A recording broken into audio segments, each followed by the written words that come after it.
Hoje a gente vai desvendar uma história que, olha, é fascinante e que muita gente nem imagina que existe. É sobre a conexão profunda e bem surpreendente entre a nação que hoje a gente conhece como Irã e as páginas da Bíblia. É uma jornada que vai de um aliado super celebrado a um adversário dos tempos modernos. Uma transformação que, de um jeito impressionante, está toda registrada nas Escrituras. E é aqui que está o grande paradoxo que a gente vai explorar hoje. A nação que muitas vezes a gente vê no noticiário como um dos principais adversários de Israel foi, um dia, celebrada na Bíblia como uma libertadora, um verdadeiro instrumento nas mãos de Deus. Mas como é que essa reviravolta aconteceu? Pois é, a resposta para isso leva a gente numa viagem de milhares de anos. Então, vamos começar pelo começo, certo? As raízes do povo iraniano na Bíblia são muito mais antigas do que a maioria pensa. Elas voltam lá para os descendentes de Noé, Elã e Madai, nomes que a gente encontra bem no comecinho no livro de Gênesis. A primeira vez que essa região aparece no palco bíblico é lá em Gênesis 14, no meio de uma grande guerra liderada por um rei elamita. Isso já mostra uma coisa que é fundamental. Desde a época de Abraão, a história dos povos do antigo Irã já estava, de alguma forma, entrelaçada com a grande narrativa da fé. Agora, a gente dá um salto no tempo e chega no que talvez seja o capítulo mais incrível dessa relação, a Era de Ouro. Um período em que o Império Persa não agiu como um inimigo, muito pelo contrário, ele foi o grande protetor e restaurador do povo de Judá. Essa linha do tempo aqui conta uma história de puro desespero e, depois, de esperança. Imagina a cena: Babilônia destrói Jerusalém, leva os judeus para o exílio, tudo parecia perdido, né? Só que uma profecia muito antiga já anunciava um libertador. E então, no momento exato, Ciro, o Grande, da Pérsia, surge. Ele conquista a Babilônia e, num ato que foi revolucionário para a época, ele simplesmente permite que os exilados voltem para casa. E aqui está a parte mais impressionante de todas. Mais de 150 anos antes de Ciro sequer nascer, o profeta Isaías não só o chamou pelo nome, como descreveu como ungido de Deus. Pensa bem nisso, um rei pagão recebendo um título sagrado que normalmente era reservado para os reis de Israel. Isso só mostra a soberania de Deus, que age através de quem ele quer sobre todas as nações. É de arrepiar.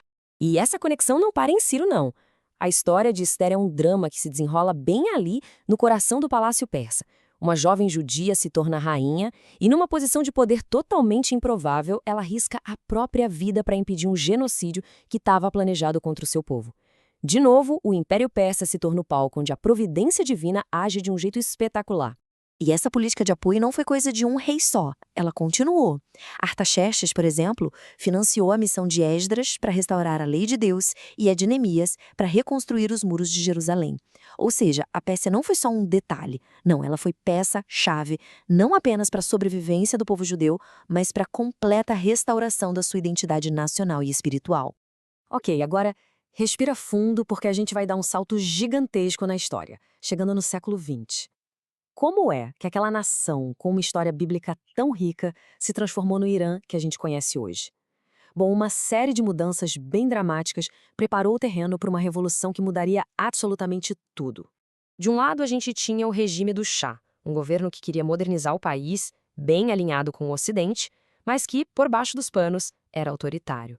Ele se apoiava numa polícia secreta bem brutal, a SAVAK, e o país tinha uma desigualdade social que só crescia. Do outro lado, uma oposição forte ganhava corpo, liderada pelo Ayatollah Khomeini, que pedia um governo islâmico e criticava abertamente a influência estrangeira e a corrupção. Já em 1979, essa tensão toda finalmente explode. Os acontecimentos daquele ano iriam mudar para sempre a identidade do Irã e a sua relação com o resto do mundo. Para a gente entender a força dessa revolução, é super importante sacar uma coisa sobre a fé xiita, que é a maioria no Irã. Diferente do sunismo, o xiismo tem uma tradição histórica muito forte de se levantar contra governantes vistos como injustos ou opressores. E essa ideologia, essa busca por justiça, foi o combustível que alimentou o espírito da revolução. E o processo todo foi, nossa, muito rápido e avassalador. Protestos em massa que uniram estudantes, comerciantes, religiosos. Todo mundo contra o Shah, levaram à fuga dele. Com o retorno triunfal de Khomeini do exílio, as facções religiosas mais radicais foram consolidando o poder E assim, o que começou como uma revolução popular, bem rápido se transformou numa teocracia islâmica. Para se proteger, o novo regime criou na hora instituições superpoderosas, como a Guarda Revolucionária. A crise dos reféns na Embaixada Americana foi o que cimentou a ruptura total com o Ocidente. Os Estados Unidos foram rotulados de o Grande Satã, e isso inaugurou uma era de hostilidade que define a política externa iraniana até hoje. E é essa transformação radical que nos traz de volta, de um jeito impressionante, para a Bíblia.